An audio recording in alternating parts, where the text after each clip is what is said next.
มาพี่น้องครัวแม่งแดดๆนี่ไปจะน้อยก็ได้กินแล้วเนาะดอกกาแฟใส่น้ำน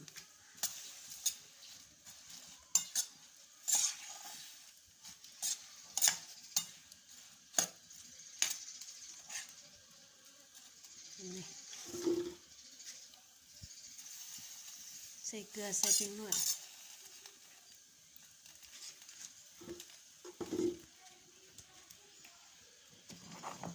มันหอนพี่น้อง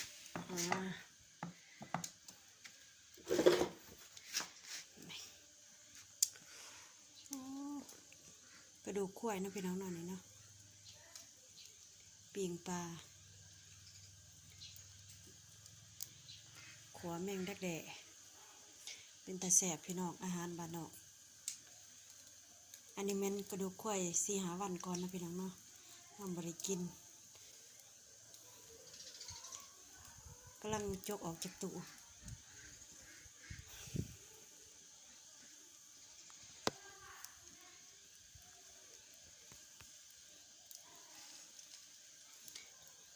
ปิ้งปลาดุกหรือปลาคอนี่แหละ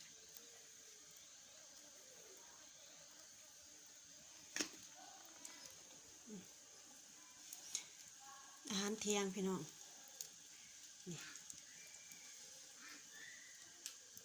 ฟดละจะน้อยก็ได้กินพี่น้อง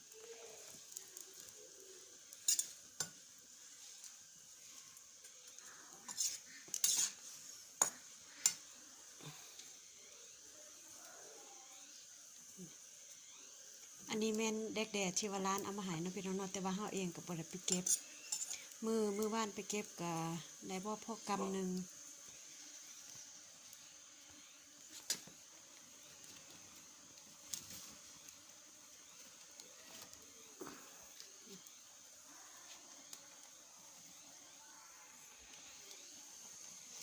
ยานมันบ่สุกก็ต้องเอาน้ำใส่หลาย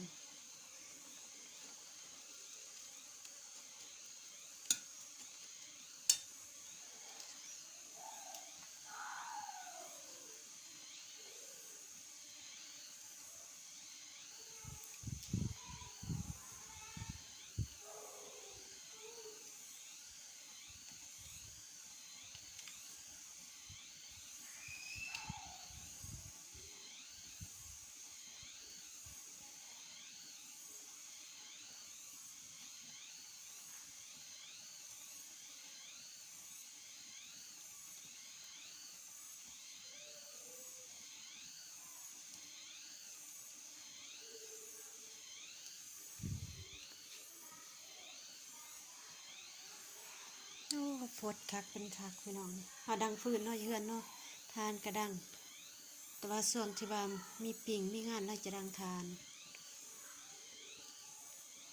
อันนี้เม็ดเป็นพื้นไม้กาแฟพี่น้องจะว่าเขาตัดเนาะ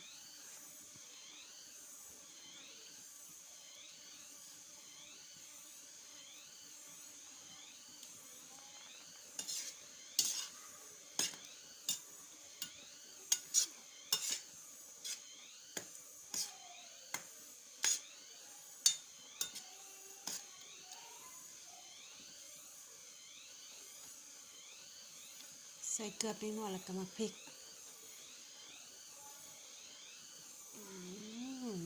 รสชาติ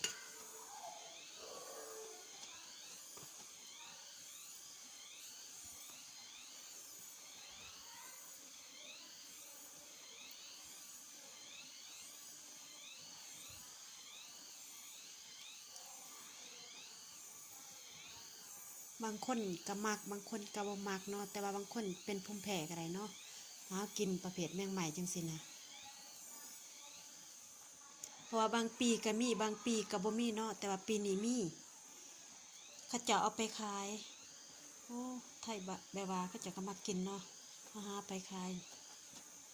คนในเมืองเขาจะกินดีขนาดพี่น้องบ้านนอกเขาก็กินคือกัน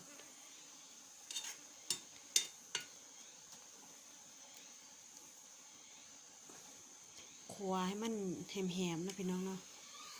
ให้น้ำมันบกมันจะกินแสบ บางคนเขาจะลวกก่อนก็ได้ลวกให้ตัวมันแข็งเอาน้ำมันลวกแล้วจังมาคั่วก็แล้วแต่ผู้มักเพราะว่าของเฮาบ่ได้ลวกน้ำแต่ว่าล้างน้ำเกลือแล้วก็คั่วโลดง่ายๆ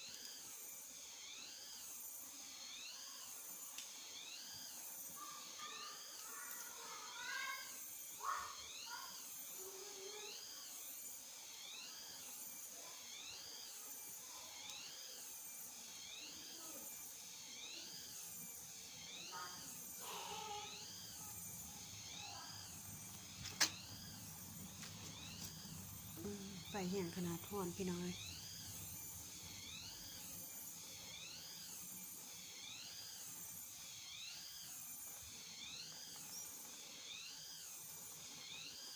ไก่สิสุกแล้ว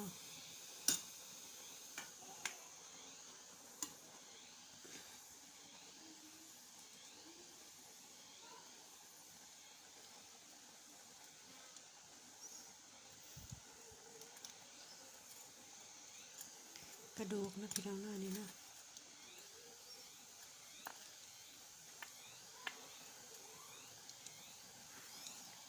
เป็นตาแสบขนาด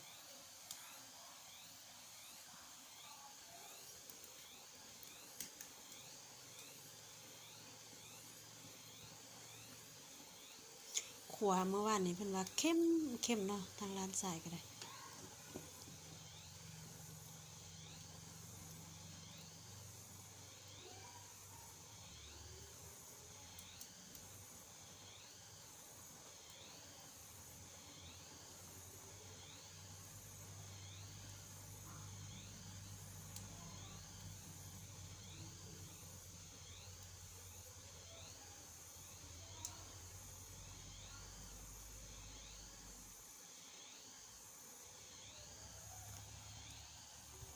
โอ้หอนเลย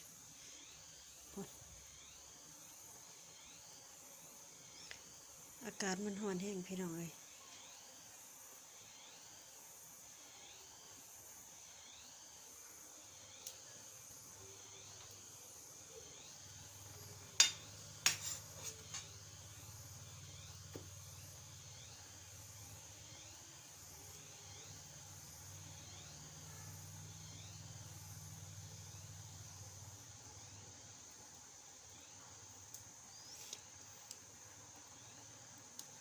นี่แล้วอาหารบ้านนอกนะพี่น้องเนาะแต่ว่าแซ่บ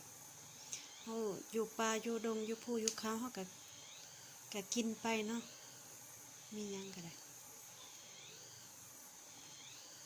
แต่ว่ามันก็บ่ค่อยมีสารเคมีดอกพี่น้องสบายสบายถ้าอยู่ในเมืองอาจบ่ค่อยมีการใส่ใจก็สิยากแด่กินหอมพี่น้องเอ้ย